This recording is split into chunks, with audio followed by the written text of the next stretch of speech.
ओम शांति। आज अव्यक्त बाप दादा के महावाक्य हैं। 31 मार्च 1986। बाबा जैसे नया वर्ष शुरू हो रहा है अप्रैल से, तो बाबा ने इस वर्ष को बोला सर्वशक्ति संपन्न बनने तथा वरदान पाने का वर्ष। सर्वशक्ति संपन्न बनने तथा वरदान पाने का वर्ष। आज सर्व खजानों के मालिक अपने मास्टर बच्चों को देख रहे हैं। जैसा बाबा और उनके बच्चे हो बहू वैसे ही हम मास्टर बच्चों को देख रहे हैं। अब बाबा हमें बालक सो मालिक कहाँ तक बने हो ये देख रहे हैं। इस समय जो श्रेष्ठ आत्माएं सर्व शक्तियों के सर्व खजानों के मालिक बनते हैं, वो मालिकपन के संस्कार भविष्य में भी विश्व के मालिक बनाते हैं। तो क्या देखा, बालक तो सभी हैं, बाबा और मैं, ये लगन सभी बच्चों में अच्छी लग गई है। बालकपन का नशा तो सभी में है ही। आते क्या कहते हैं, मेरा बाबा, मैं बाबा का बच्चा हूँ। तो सबसे पहले बच्चा बने। बालकपन की खुशी एक नशा सब में है कि मेरा पिता कौन। तो बालकपन का नशा तो सब में है, लेकिन बालक सो मालिक अर्थात बाप समान संपन्न। तो बालकपन की स्थिति और मालिकपन की स्थिति, इसमें अंतर देखा।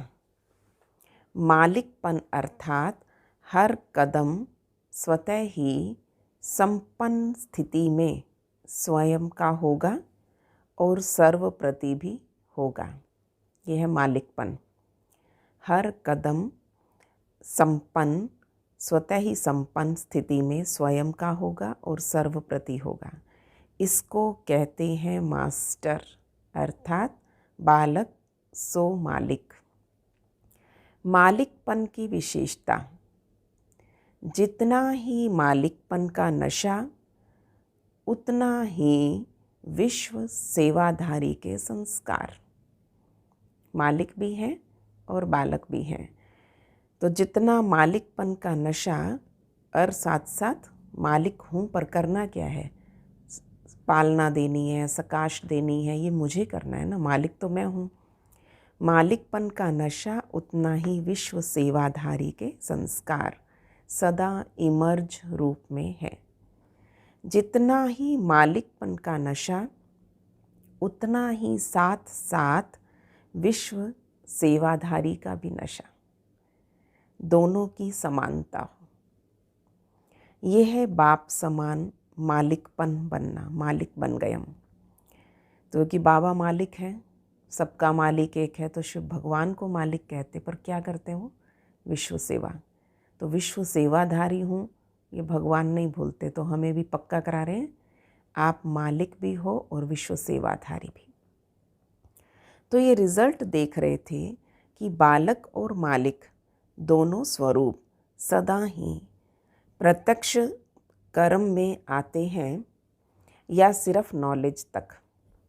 लेकिन नॉलेज और प्रत्यक्ष कर्म में अंतर है। कई बच्चे इस समानता में बाप समान प्रत्यक्ष कर्म रूप में देखे थे। बहुत अच्छी तरह बाबा ने देखा, कई बच्चे प्रत्यक्ष कर्म में ला रहे हैं इसे। कई बच्चे अभी भी बालकपन में रहते हैं, लेकिन मालिकपन के रूहानी नशे में बाप समान बनने की शक्तिशाली स्थिति में कभी स्थित होते हैं और कभी स्थित होने के प्रयत्न में ही समय चला जाता है। तो बालकपन में बाबा ने कहा मालिकपन के नशे में शक्तिशाली स्थिति में कभी रहते हैं और कभी उस स्थिति में आने का प्रयत्न करते करते टाइम चला जाता है। लक्ष्य सभी बच्चों का यही श्रेष्ठ है, बाप समान बनना ही है। लक्ष्य शक्तिशाली है। अब लक्ष्य को संकल्प, बोल और कर्म, संबंध, संपर्क में लाना है। जो लक्ष्य रखा है, कितना शक्तिशाली लक्ष्य है, बाप समान बनना है। अब देखिए समानता कितनी लाए हम। बाबा की दृष्टि, बाबा के बोल, देखिए साकार नहीं देखा पर अव्यक्त को तो देखा। तो जैसे अव्यक्त बाबा को देखा, गुलजार दादी के तन में जैसी आए और गुलजार दादी के शक्ल बदली हुई लगती है, उनके शब्द बदल जाते हैं, उनकी आवाज़ बदल जाती है। तो ये तो प्रत्यक्ष में देखा था ना। तो जैसे अब हमें पता लग जाता है बाबा बोल रहे हैं, बाबा कह रहे हैं। उसमें हम कभी नहीं कहते कि दादी ने कहा, बाबा ने कहा, बाबा ने ये बताया, बाबा ने ये। तो हमें प्रत्यक्ष पता है ये बाबा कह रहे हैं। ऐसे जब अपने आप को सपुर्द कर दें बाबा के, तो बाबा जब चाहो जो सेवा हो तो आप इस रथ को भी यूज़ करो। अर्थात मेरे हर कर्म में मैं ये महसूस करके देखूं कि अगर बाबा यहाँ आकर बैठ जाते तो मेरे बोल क्या होते, मेरी दृष्टि इस आत्मा के लिए, मेरी दृष्टि कैसी होती, उस आत्मा के लिए मैं क्या बोल उच्चारित करती, बाबा होते तो वो शब्द होने चाहिए, बाप समान। अब लक्ष्य को संकल्प, बोल, कर्म, संबंध, संपर्क, जो लक्ष्य रखा वो सब में दिखाई देना चाहिए। और इसमें अंतर पड़ जाता है। कोई बच्चे संकल्प तक समान स्थिति में स्थित रहते हैं, कोई संकल्प के साथ वाणी तक भी आ जाते हैं। चलो थॉट किया तो थॉट को वर्ल्ड में उतारा, शब्दों में भी ले लिया, कभी कभी कर्म में भी आ जाते हैं। लेकिन जब संबंध संपर्क में आते, सेवा के संबंध में आते, चाहे परिवार के संबंध में, इस संबंध और संपर्क में आने में परसेंटेज कभी कम हो जाती है।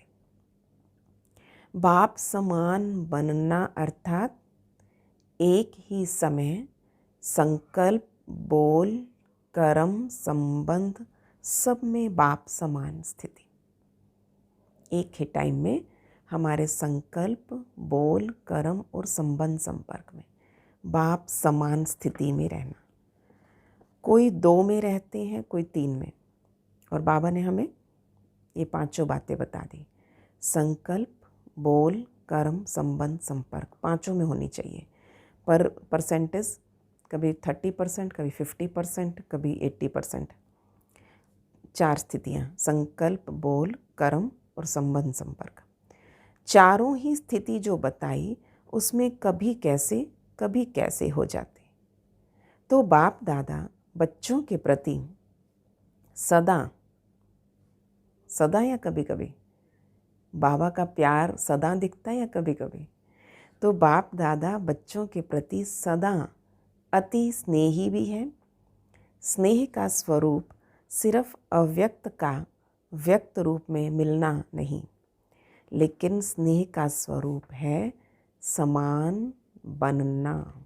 अगर मुझे भी बाबा से प्यार है ना, तो जब बाबा से मुझे प्यार है तो बाप समान बनना। कई बच्चे ऐसे सोचते हैं कि बाप दादा निर्मोही बन रहे हैं, लेकिन ये निर्मोही बनना नहीं है, ये विशेष स्नेह का स्वरूप है। बाप दादा पहले से ही सुना चुके, बहुत काल की प्राप्ति के हिसाब का समय अब बहुत कम है। इसलिए बाप दादा बच्चों को सदा बहुत काल के लिए विशेष दृढ़ता की तपस्या द्वारा स्वयं को तपाना, दृढ़ता से जो काम दृढ़ता में शुरू कर दो ना, फिर हमें पता लगता तप क्या चीज़ होती है। निरंतरता जहाँ आ जाए वो तप है। और दृढ़ संकल्प रखो ये मुझे करना ही है। तो बाबा ने कहा बहुत काल के लिए विशेष दृढ़ता की तपस्या द्वारा स्वयं को तपाना, अर्थात मजबूत करना, परिपक्व करना, परिपक्व करना, इसके लिए ये विशेष समय दे रहे हैं। अंडरलाइन कर लें कि बाबा के लिए कितना टाइम है। वैसे तो गोल्डन जुबली में भी सभी ने संकल्प किया समान बनेंगे, विघ्न विनाशक बनेंगे, समाधान स्वरूप बनेंगे। तो ये सब वायदे बाप के पास चित्रगुप्त के रूप में हिसाब के खाते में नोंधे हुए हैं। जब प्रतिज्ञा करते हैं फाइल बाबा के पास जमा हो जाती है। तो क्या क्या समझा? विघ्न विनाशक, बाप समान, समाधान स्वरूप। तो आज भी कई बच्चों ने दृढ़ संकल्प किया। समर्पण होना अर्थात स्वयं को सर्व प्राप्तियों में परिपक्व बनाना। समर्पणता का अर्थ ही है संकल्प, बोल, कर्म और संबंध, इन चारों में बाप समान बनना। ये है समर्पण। पत्र जो लिखकर दिया, वो पत्र, वह संकल्प सूक्ष्म वतन में बाप दादा के पास सदा के लिए रिकॉर्ड में रह गया। आप भूल जाओ, बाबा नहीं भूलता। बाबा के पास फाइल होती है वतन में। हर एक का ये संकल्प अविनाशी हो गया।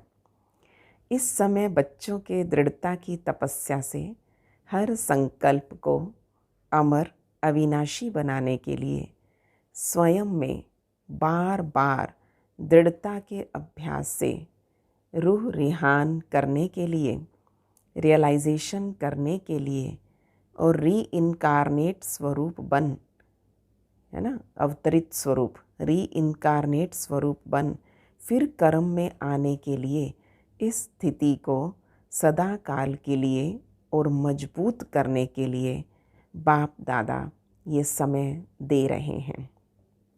साथ साथ विशेष रूप में शुद्ध संकल्प की शक्ति से जमा का खाता और बढ़ाना है। शुद्ध संकल्प माना सदा दुआएं देने वाला स्वरूप। शुद्ध संकल्प की शक्ति का विशेष अनुभव अभी और अंतर्मुखी बन करने की आवश्यकता है। अभी और अंतर्मुखी बनने की आवश्यकता है ना। तो शुद्ध संकल्पों की शक्ति सहज व्यर्थ संकल्पों को समाप्त कर दूसरों के प्रति भी शुभ भावना, शुभ कामना के स्वरूप से परिवर्तन कर सकते हैं।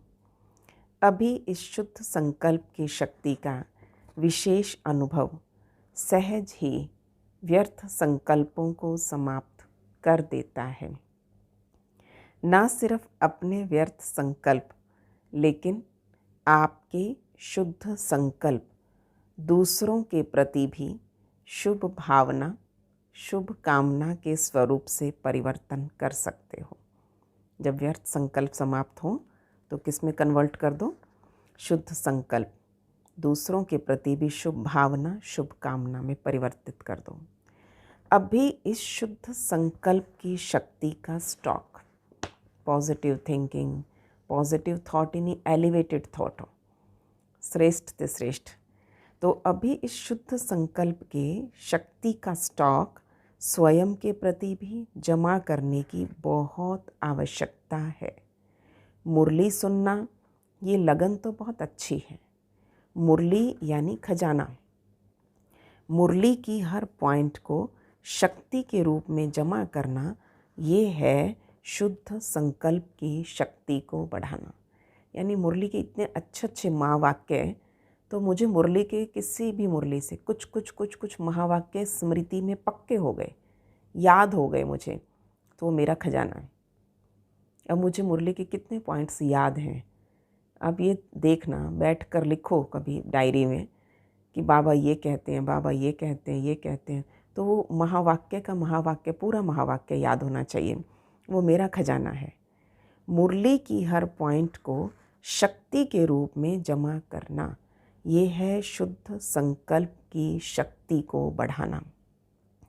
शक्ति के रूप में हर समय कार्य में लगाना। अभी इस विशेषता का विशेष अटेंशन रखना है। शुद्ध संकल्प की शक्ति के महत्व को अभी जितना अनुभव करते जाएंगे, उतना मनसा सेवा के भी सहज अनुभवी बनते जाएंगे। पहले तो स्वयं के प्रति शुद्ध संकल्पों की शक्ति जमा चाहिए और फिर साथ साथ आप सभी बाप के साथ क्या, विश्व कल्याणकारी आत्माएं, विश्व परिवर्तक आत्माएं हों। तो विश्व के प्रति भी शुद्ध संकल्पों की शक्ति द्वारा परिवर्तन करने का कार्य अभी बहुत रहा हुआ है। अमृत वेले जब अपना आप योग कर लें, पूरे विश्व के लिए सकाश देना, नुमाशाम पूरे विश्व के लिए, प्रकृति के लिए, ग्रह नक्षत्रों के लिए पॉजिटिव वाइब्रेशन दे दें। तो ये रोज़ का काम है और बहुत काल तक करना है ये। जैसे वर्तमान समय ब्रह्मा बाप अव्यक्त रूपधारी बन शुद्ध संकल्प की शक्ति से आप सबकी पालना कर रहे हैं। कहाँ पर बैठ के? वतन में बैठकर। और पूरे विश्व में बाबा संकल्प क्रिएट करते हैं, तभी तो इतने बच्चे हुए ना, संकल्पों की सृष्टि। सेवा की वृद्धि के सहयोगी बन आगे बढ़ा रहे हैं। ये विशेष सेवा शुद्ध संकल्प की शक्ति की चल रही है। तो ब्रह्मा बाप समान अभी इस विशेषता को अपने में बढ़ाने का जो बाबा कर रहे हैं वो मैं करूं, बाप समान। तो ब्रह्मा बाप समान अभी इस विशेषता को अपने में बढ़ाने का तपस्या के रूप में अभ्यास करना है। तपस्या अर्थात दृढ़ता संपन्न अभ्यास, कि वो किसी भी स्थिति परिस्थिति में वो अपना अभ्यास छोड़ना नहीं है, अभ्यास निरंतर बना रहे, इतनी दृढ़ता रखना तपस्या है। चाहे वो अमृत वेला हो, चाहे वो नुमाशाम हो, चाहे वो ट्रैफिक कंट्रोल हो, चाहे वो भोजन बाबा की याद में खाना हो, तप है ये। कितनी दृढ़ता रखते हैं।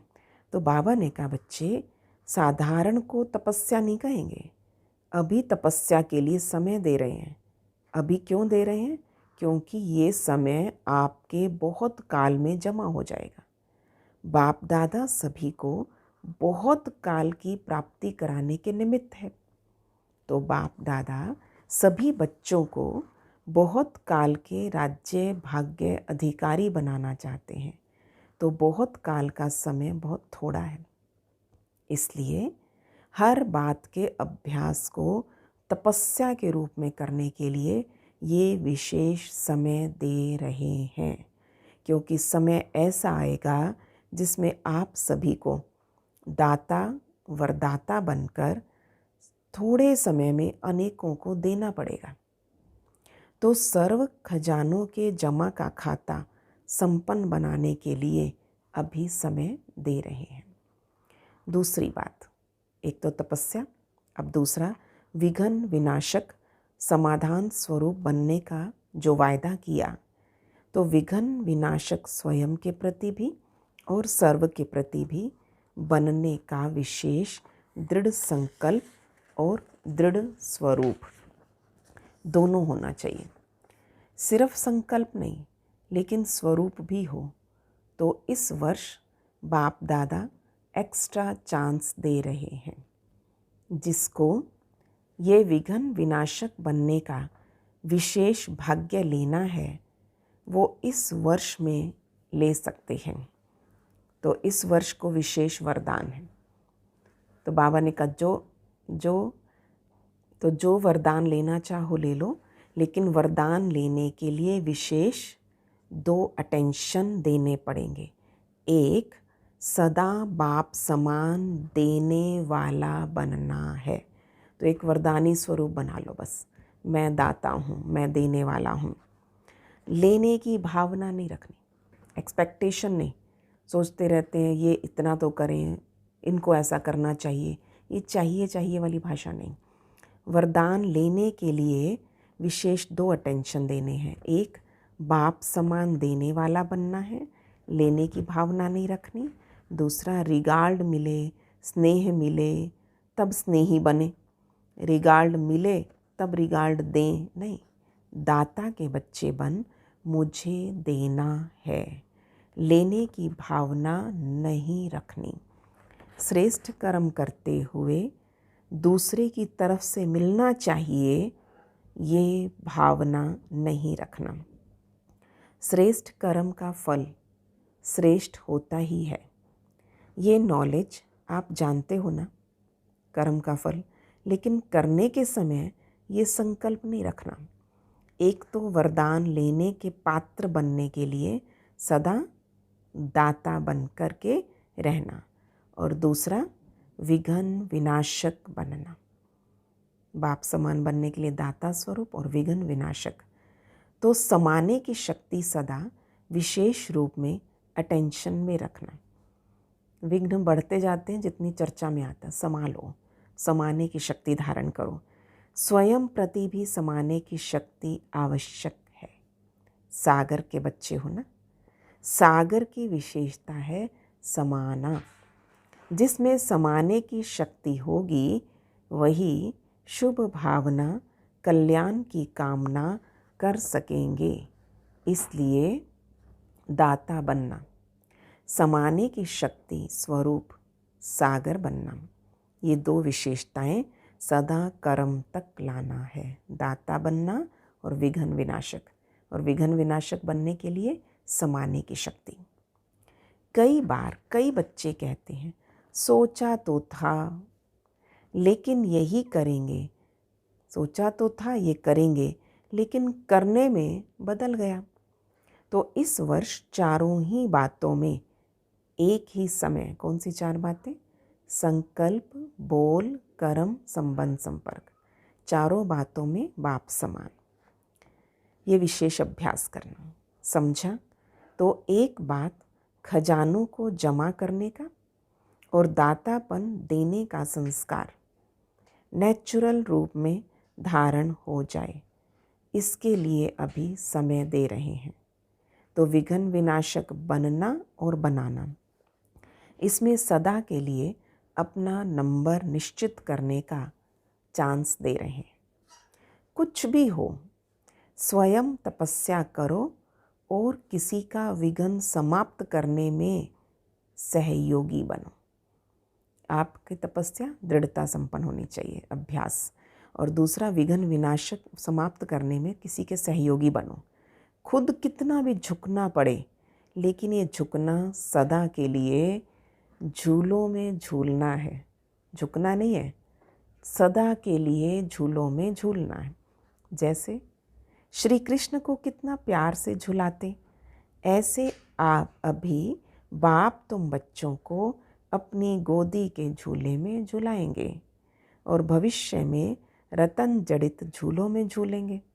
जितना झुकोगे बाबा अपनी गोद में झुलाएगा और भविष्य के रतन जड़ित झूलों में झूलोगे। तो भक्ति में पूज्य बन झूले में झूलेंगे। तो झुकना मिटना ये महानता है।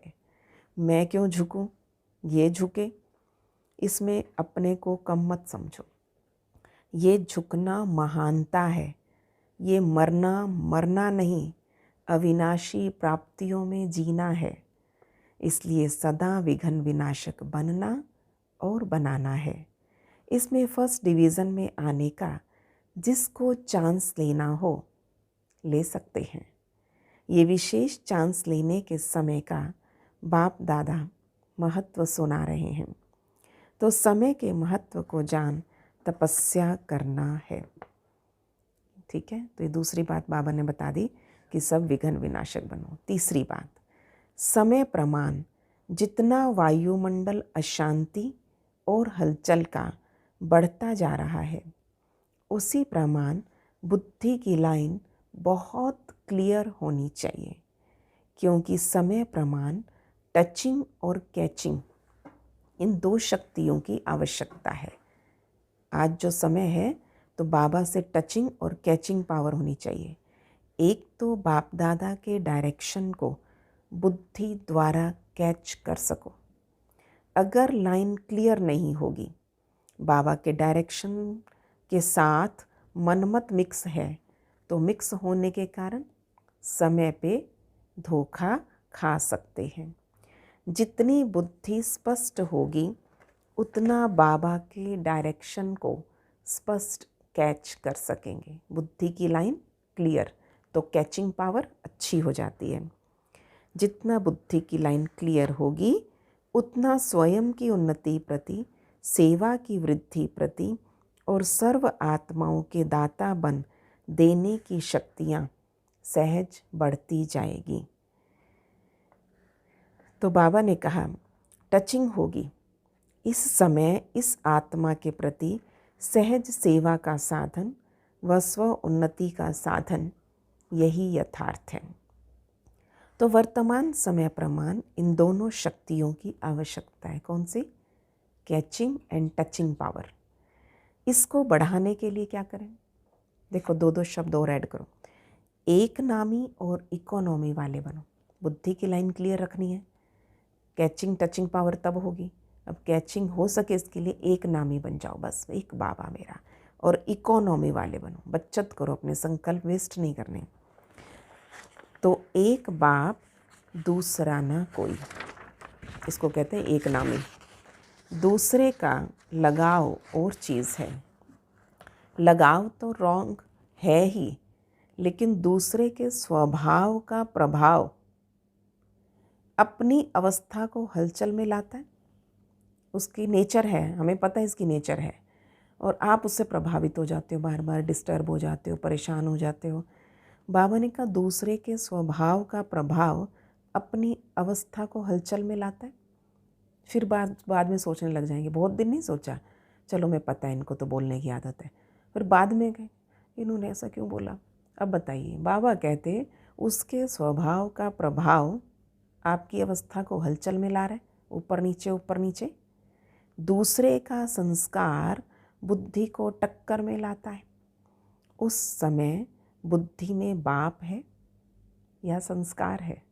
आप उसी का संस्कार देख रहे हो, बाबा नहीं दिख रहा। बाबा ने कहा उस समय बुद्धि में बाप है या संस्कार। चाहे लगाव के रूप में बुद्धि को प्रभावित करे, चाहे टकराव के रूप में बुद्धि को प्रभावित करे, लेकिन बुद्धि की लाइन सदा क्लियर हो। एक बाप दूसरा ना कोई, इसको कहते हैं एक नामी। इकोनॉमी क्या है? सिर्फ स्थूल धन की बचत को इकोनॉमी नहीं कहते। वो तो ज़रूरी है, लेकिन समय भी धन है। टाइम भी वेस्ट मत करो। समय को धन समझोगे ना, तो वो जैसे धन वेस्ट नहीं करते हम, ऐसे टाइम वेस्ट नहीं करना। संकल्प भी धन है, शक्तियाँ भी धन है। इन सब की इकोनॉमी यानी व्यर्थ मत गंवाओ। इकोनॉमी करना अर्थात जमा का खाता बढ़ाना। जो बचत थोड़ी करना सीख जाते हैं ना, उनका बचना अपने आप शुरू हो जाता है, सेविंग शुरू हो जाती है ना उनकी। एक नामी और इकोनॉमी के संस्कार वाले ये दोनों शक्तियाँ टचिंग और कैचिंग का अनुभव कर सकेंगे, और ये अनुभव विनाश के समय नहीं कर सकेंगे। ये अभी से अभ्यास चाहिए, तब समय पर इस अभ्यास के कारण अंत में श्रेष्ठ मत और गति को पा सकेंगे। आप समझो कि अभी विनाश का समय कुछ तो पड़ा है। चलो किसी ने कहा 10 वर्ष ही सही, चलो 10 वर्ष तो भी दुनिया चलेगी, लेकिन 10 वर्ष बाद फिर पुरुषार्थ नहीं कर सकोगे। अभी ढीले हो तो आप 10 वर्ष बाद जब विनाश हो रहा होगा तो क्या तब पुरुषार्थ करोगे? बाबा ने कहा नहीं, 10 वर्ष के बाद फिर पुरुषार्थ नहीं कर सकेंगे। कितनी भी मेहनत करो नहीं कर सकोगे, कमज़ोर हो जाओगे और अंत में युद्ध हो जाएगी। सफलता में नहीं, त्रेता युगी तो नहीं बनना ना। मेहनत के साथ किसकी निशानी है? तीर कमान। तो सदा मोहब्बत में रहना है, खुशी में रहना है, मुरलीधर बनना है, सूर्यवंशी बनना है, मौज में रहना ना। मौज वाला अनुभव करो, मौज वाला पुरुषार्थ करो। मज़े मज़े में पुरुषार्थ कर दिया। मुरली नचाती है, तीर कमान निशाना लगाने के लिए मेहनत कराता है। कितनी कंसंट्रेशन, कितनी एकाग्रता कैसे करना पड़ता है ना। तो कमानधारी नहीं, मुरलीधारी बनना है। मुरली वाला बनना है ना, इसलिए पीछे कोई उलाहना न देना। थोड़ा सा एक्स्ट्रा समय दे दो, चांस दे दो, कृपा कर लो, ये नहीं चलेगा। इसलिए पहले से सुना रहे हैं, चाहे पीछे आया है या आगे, लेकिन समय के प्रमाण तो सभी को लास्ट स्टेज पर पहुंचने का समय है। तो अभी फास्ट गति से चलना पड़ेगा, समझा? अच्छा, चारों ओर के सर्वस्नेही बच्चों को, सदा दिल तख्त नशीन बच्चों को, सदा संतुष्टता की झलक दिखाने वाले बच्चों को, सदा प्रसन्नता की पर्सनैलिटी में रहने वाले बच्चों को, सदा बेहद विशाल दिल, बेहद की विशाल बुद्धि धारण करने वाले विशाल आत्माओं को बाप दादा का स्नेह संपन्न याद, प्यार और नमस्ते। हम रूहानी बच्चों की रूहानी बाप दादा को नमस्ते जी, नमस्ते जी। गुड मॉर्निंग बाबा, शुक्रिया बाबा। तो आज बाबा ने वरदान दिया है माया जीत जगत जीत का। 5 विकार रूपी दुश्मन को परिवर्तित कर सहयोगी बनाने वाले माया जीत जगत जीत भव। बड़ा अच्छा बाबा ने 5 को कन्वर्ट किया। विजयी दुश्मन का रूप परिवर्तन जरूर करता है, तो आप विकारों रूपी दुश्मन को परिवर्तित कर सहयोगी स्वरूप बना दो, जिससे वे सदा आपको सलाम करते रहेंगे। काम विकार को शुभ कामना के रूप में, क्रोध को रूहानी खुमारी के रूप में, लोभ को अनासक्त वृत्ति के रूप में, मोह को स्नेह के रूप में और देह अभिमान को स्वाभिमान के रूप में परिवर्तित कर दो, तो माया जीत जगत जीत बन जाएंगे। आज का स्लोगन है, रियल गोल्ड में मेरापन की अलाय है मिक्स चैरिटी। रियल गोल्ड में मेरापन की अलाय है तो वैल्यू को कम कर देगा, इसलिए मेरेपन को समाप्त करो। ओम शांति।